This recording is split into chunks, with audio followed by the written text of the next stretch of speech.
Okay, now we are going to discuss the classification of fluids in case of ideal fluids and real fluids. Okay, classification of fluids. Classification of fluids. There are two types of fluids. Classification of fluids. First one is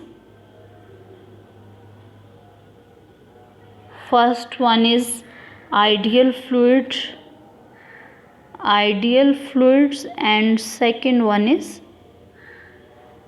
real fluids.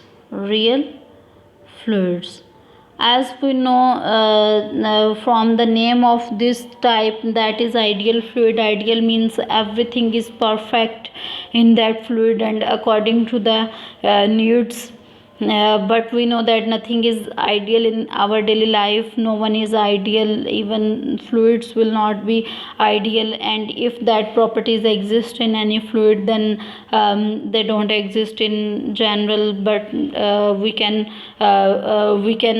give a similarity with some fluids with which are having that properties with some conditions in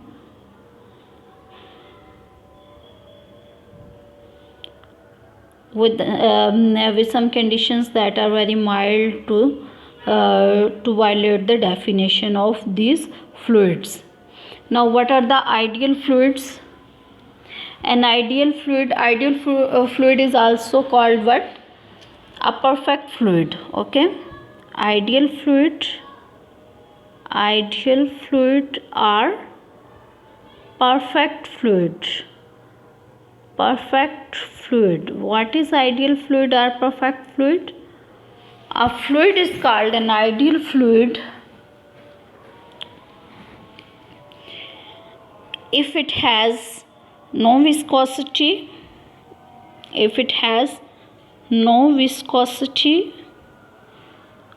What is viscosity? Measure of resistance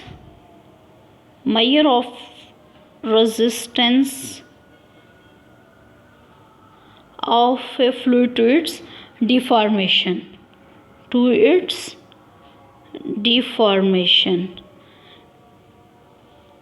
Even fluid has some viscosity as it attains its own path, and the intermolecular forces resist the movements causing through the external forces.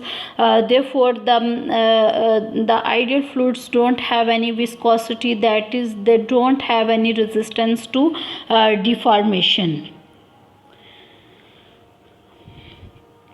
So ideal fluids have no viscosity. What is the second condition? Second condition is that no surface tension.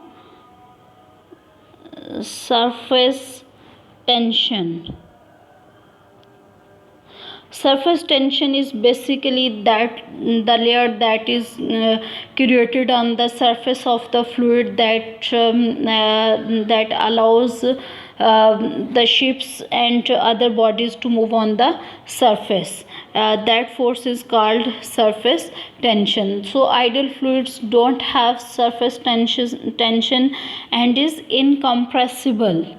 Third one is incompressible. We cannot change its volume even by applying any kind of force.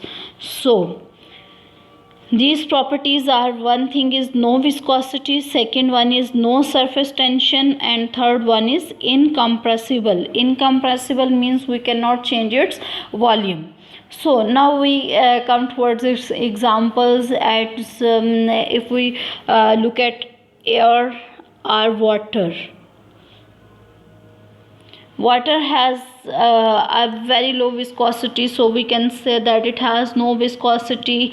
Whether it has a very mild viscosity and surface tension, but we say here that its viscosity and surface tension is very much low, that we can say that it has no viscosity and no surface tension. And we can observe it as whether at the application of forces it changes its volume or not. So it don't change its volume, it retains with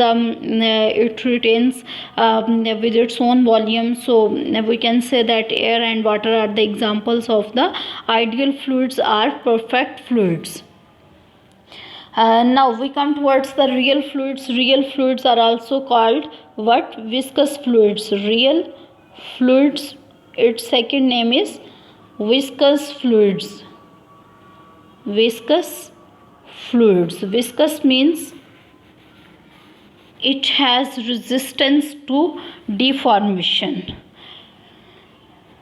What are the real fluids or viscous fluids? Simply,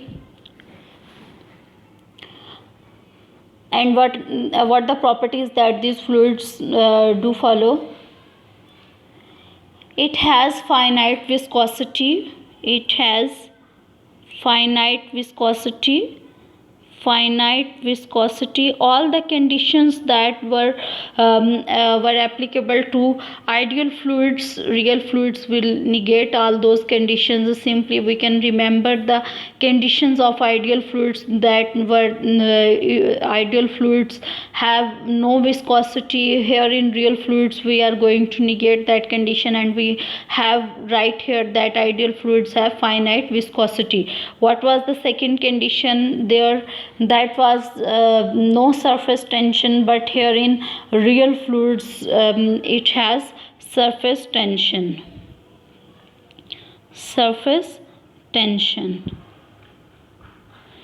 Third one is, as the ideal fluids were incompressible, but real fluids are basically compressible.